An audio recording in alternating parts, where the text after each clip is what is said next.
The world had become a canvas of white.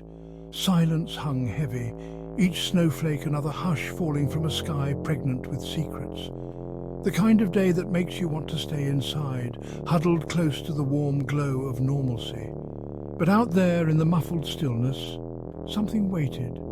Something that watched from behind frosted windows and saw opportunity in the falling snow. And that's where our story begins, with the chilling realization that sometimes the most terrifying monsters wear the mask of ordinary life. The first flakes fell gently, like whispers from the heavens. A hush fell over the neighborhood as the familiar world began to disappear beneath a pristine blanket of white. Inside, I watched with a mixture of awe and annoyance. Awe at the raw, untamed beauty of it all, but annoyance because, well, a guy's got to eat, and eat. I wouldn't if I didn't clear these sidewalks and make some quick cash. See, snowstorms weren't just pretty scenery to me, they were opportunity knocking, literally. Throwing on my warmest gear, I grabbed my trusty shovel, its metal edge glinting under the porch light. Each crunch of fresh snow beneath my boots felt like stepping into a giant, fluffy marshmallow. A wave of icy air hit my face as I started shoveling, the rhythmic scraping a counterpoint to the muffled silence of the storm. House after house, I worked, sweat stinging my eyes, breath misting in the frigid air. It was a grind, no doubt, but the promise of a warm meal and a few extra bucks kept me going. Little did I know, this ordinary snow day, this mundane hustle, was about to take a sharp turn into a realm far colder, far more sinister than anything I could have imagined. This wasn't just about clearing sidewalks anymore. It was about navigating a landscape of hidden dangers, where every house held a secret, and every shadow seemed to whisper a warning. The biting wind seemed to mock my efforts as I trudged through the deepening snowdrifts. Each house I cleared was another step closer to a warm meal and a break from the relentless chill. My phone buzzed with a message-rent reminder. A familiar knot of anxiety tightened in my gut. Gotta hustle harder, I thought, my breath forming icy plumes in the air. That's when I saw it. A house, shrouded in an almost unnatural darkness, even for a snowstorm. The kind of house that seems to hold its breath, its windows like vacant eyes staring out at the world.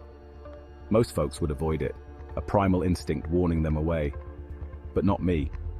Not with that help wanted sign half buried in the snowdrift by the front gate. Desperation, they say, makes fools of us all. The air grew colder as I approached, the silence broken only by the crunch of my boots on the snow. I reached out, my gloved hand trembling slightly as I brushed away the snow from the sign. Help wanted, it read, the letters stark and black against the white background. Below, scrawled in what looked like blood-red ink, was a single word: tonight. A shiver ran down my spine, and for the first time I felt a flicker of doubt. But the promise of money, the need to escape the crushing weight of my empty pockets, drowned out the voice of reason. The brass doorbell was colder than I expected, the metal biting into my skin even through my gloves. I pressed it, the sound oddly muffled, swallowed by the heavy silence of the house. I waited, my breath fogging in the air, heart pounding a frantic rhythm against my ribs. Silence. Maybe they didn't hear it over the wind, I thought, trying to rationalize the growing unease coiling in my stomach. I pressed again, this time holding it down, the insistent buzzing a jarring contrast to the stillness. Still nothing. Just as I was about to turn away, the door creaked open, a sliver of darkness beckoning me in. I hesitated, a primal instinct screaming at me to run, but curiosity, or perhaps that stubborn hope of a paying job, rooted me to the spot. "Hello?" I called out, my voice echoing strangely in the stillness. "Is anyone home?" The only response was the mournful groan of the wind and the soft, insistent whisper of falling snow. I took a tentative step inside, the door groaning shut behind me with a finality that sent a shiver down my spine. The air inside was heavy, thick with the smell of dust and decay, like something long forgotten. A single flickering bulb cast long, grotesque shadows that danced across the walls, making the familiar seem alien and threatening. I stood there for a moment, letting my eyes adjust to the gloom, every creak of the house setting my teeth on edge. The silence was unnerving. No welcoming voice, no sound of movement, just an oppressive stillness that seemed to press down on me, stealing my breath. I took another step, my boots crunching on what felt like grit beneath the threadbare rug. As I ventured deeper into the house, I noticed the photographs lining the walls. Faded images of people caught in moments of joy, their smiles now frozen, their eyes staring out blankly from behind a film of dust. It felt like stepping into a mausoleum, the air thick with the weight of memories, both happy and haunting. The hallway stretched before me, a tunnel leading into the heart of the house, the darkness at the end of it seeming to pulse with a life of its own. I couldn't shake the feeling that I was being watched, scrutinized by unseen eyes. The hair on the back of my neck prickled with a primal fear that whispered, turn back now." "Hello?" I called out again, my voice sounding small and lost in the cavernous space. I saw the sign outside. For the job? The only answer was the echo of my own voice bouncing off the walls. Just as I was about to turn and leave, I heard it. A soft shuffling sound coming from the end of the hallway. I froze, every muscle in my body tense, my heart pounding against my ribs like a drum. The shuffling grew louder, accompanied by a low, guttural cough that seemed to scrape against the silence. My hand instinctively went to my pocket, fingers closing around the reassuring weight of my phone. The flickering light from the bulb at the end of the hallway danced across the wall, creating grotesque, shifting shapes that played tricks on my already frayed nerves. Then, a figure emerged from the darkness. Tall and gaunt, shrouded in shadow, it moved with a slow, deliberate gait that spoke of both age and a strange, unsettling power. I couldn't make out any features, the face obscured by the darkness, but I could feel its gaze fixed on me, heavy and intense. The figure stopped a few feet away, the silence stretching between us, thick with unspoken words and unspoken threats. Fear, cold and sharp, pierced through the layers of my clothing, lodging itself deep in my gut. I tried to speak, but my voice caught in my throat, the words turning to ash in my mouth. The figure remained silent, its presence a suffocating weight in the already stifling air. The only sound was the relentless whisper of falling snow against the windows, a constant reminder of the storm raging outside, mirroring the storm brewing within me. "Take it," a voice rasped, the sound emanating from the figure but seeming to come from everywhere and nowhere at once. "Your payment." Then the figure moved, its hand extending from the darkness. I flinched back, my heart threatening to burst out of my chest. But the hand held no weapon, no threat, only a single, pristine white envelope. The paper was thick and expensive, the address scrawled in elegant cursive, the ink a stark black against the white. I hesitated, every instinct screaming at me to refuse, to run, to escape the suffocating presence of this house and its mysterious inhabitant. But something, perhaps the promise of money, perhaps a morbid curiosity, compelled me to reach out and take the envelope. The envelope felt strangely warm in my hand, the paper smooth against my roughened skin. I didn't dare open it, not yet. It felt like holding a venomous snake, its beauty masking the danger that lay within. I wanted to throw it down, to run from this place and never look back, but something held me there, rooted to the spot by a force I couldn't explain.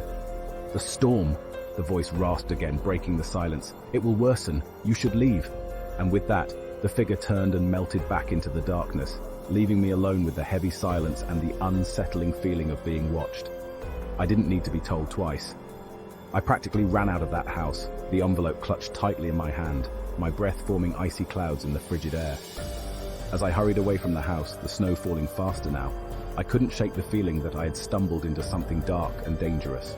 The envelope felt heavy in my pocket, a tangible reminder of the encounter, of the secrets hidden behind the walls of that creepy corner house. I knew I should just forget about it, throw the envelope away and pretend this night never happened. But curiosity, like a persistent itch, gnawed at me. I had to know what lay within that envelope, what secrets it held. Back in the supposed safety of my apartment, the envelope lay on the table, a silent accusation in the pool of light cast by the lamp. The storm raged outside, the wind howling like a banshee, but the silence within my apartment was somehow louder, heavier. My hands trembled as I reached for the envelope, the paper crackling softly as I broke the seal. Inside, nestled amongst a thick wad of cash, was a photograph, a family portrait, a man, a woman, and a young boy, all smiling brightly, their faces eerily familiar. But it was the background that sent a chill down my spine. The house in the photograph was the same house I had just left. the creepy corner house with its dark secrets and unsettling occupant. I stared at the photograph, my mind racing, trying to make sense of it all. Who were these people? And what did their photograph mean? Before I could dwell on it further, a loud banging on my door made me jump. My heart pounded in my chest as I cautiously approached the door, peering through the peephole. 2 police officers stood outside, their faces grim. "Open up," one of them called out, his voice muffled by the thick wood. "We need to ask you some questions." We're investigating a missing persons case, a family that lived in the house at the end of the street. My mind raced, fear twisting my insides into knots. What did they know? How could they possibly connect me to that house, to that thing? I considered not answering, pretending I wasn't home, but the insistent rapping on the door told me they weren't going away. Taking a deep breath, I forced myself to sound calm, collected. "Just a minute, officers." As I opened the door, the officers stepped into my apartment, their eyes scanning the room, their expressions unreadable. He held up a photograph, and my blood ran cold. It was the same photograph from the envelope, the family smiling back at me, their happiness a stark contrast to the dread pooling in my stomach. "We believe you may have seen something, anything that could help us find them," the second officer said, his tone softer but no less insistent. I wanted to deny it, to say I had never seen them before in my life. But the weight of their gaze, the knowledge that I held a piece of the puzzle, however small, was too much to bear. I might have seen something," I stammered, my voice barely a whisper. Hours later, after recounting my experience, after showing them the envelope and the money, I was left alone with my thoughts. The image of the family's smiling faces seared into my mind. The police were gone, their investigation continuing, but their words echoed in the silence of my apartment. "We'll get to the bottom of this." But would they? The storm had finally passed, leaving behind an eerie silence that was more unsettling than the howling wind. The world outside my window was once again a pristine white canvas, but the fresh snow couldn't bury the darkness I had glimpsed, the chilling realization that sometimes the most terrifying monsters hide in plain sight, their true faces masked by normalcy. As I lay in bed, unable to sleep, the events of the day replaying in my mind like a horror film on repeat, I couldn't shake the feeling that this wasn't over. The money, the photograph, the creepy corner house with its secrets and its unsettling occupant. They were all pieces of a puzzle I didn't want to solve, a mystery that chilled me to the bone.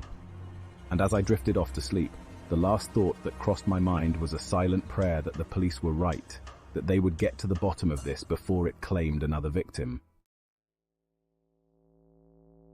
The snow eventually melted, revealing the city beneath, but the chill lingered. Some stains don't wash away, some stories leave their mark. We tell ourselves it's just a story, a chilling tale for a snowy night, but deep down we know the truth. The world is a vast, unknowable place, full of shadows and secrets, and sometimes the things that go bump in the night are closer than we think, hidden in plain sight, waiting for their moment to step out of the shadows and into our lives.